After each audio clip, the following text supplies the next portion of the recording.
മലപ്പുറം ഉൾപ്പെടെ വിവിധ ജില്ലകളിലെ വിദ്യാഭ്യാസ സ്ഥാപനങ്ങൾക്ക് ജില്ലാ കലക്ടർ നാളെ അവധി പ്രഖ്യാപിച്ചു എന്ന വാർത്തയാണ് ഇപ്പോൾ പുറത്തുവരുന്നത്. വിശദമായ വീഡിയോയിലേക്ക് കടക്കുന്നതിന് മുമ്പ് ഈ വീഡിയോ ആദ്യം ഒന്ന് ലൈക്ക് ചെയ്ത് കാണാൻ ശ്രദ്ധിക്കുക. ഉപകാരപ്രദമായാൽ നിങ്ങളുടെ സുഹൃത്തുക്കൾക്ക് ഷെയർ ചെയ്യാനും ഈ ചാനൽ സബ്സ്ക്രൈബ് ചെയ്യാനും മറക്കാതിരിക്കുക. തൃശൂർ, കാസർഗോഡ് ജില്ലകളിലെ വിദ്യാഭ്യാസ സ്ഥാപനങ്ങൾക്ക് നേരത്തെ ജില്ലാ കലക്ടർ അവധി പ്രഖ്യാപിച്ചിരുന്നു. അതിനു പിന്നാലെ വയനാട് ജില്ലയിലെ വിദ്യാഭ്യാസ സ്ഥാപനങ്ങൾക്കും ജില്ലാ കലക്ടർ അവധി പ്രഖ്യാപിച്ചു. ഇപ്പോൾ മലപ്പുറം ജില്ലയിലെ എല്ലാ വിദ്യാഭ്യാസ സ്ഥാപനങ്ങൾക്കും ജില്ലാ കലക്ടർ നാളെ അവധി പ്രഖ്യാപിച്ചിട്ടുണ്ട്.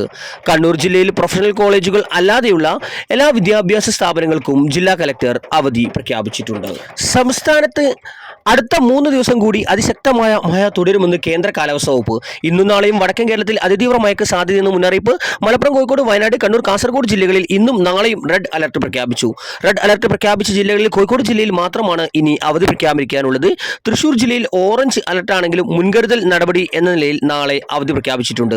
തിരുവനന്തപുരം മുതൽ പാലക്കാട് വരെയുള്ള 9 ജില്ലകളിൽ ഇന്ന് ഓറഞ്ച് അലർട്ടാണ്. നാളെ 6 ജില്ലകളിൽ ഓറഞ്ച്, 3 ജില്ലകളിൽ യെല്ലോ അലർട്ട് മുന്നറിയിപ്പുണ്ട്.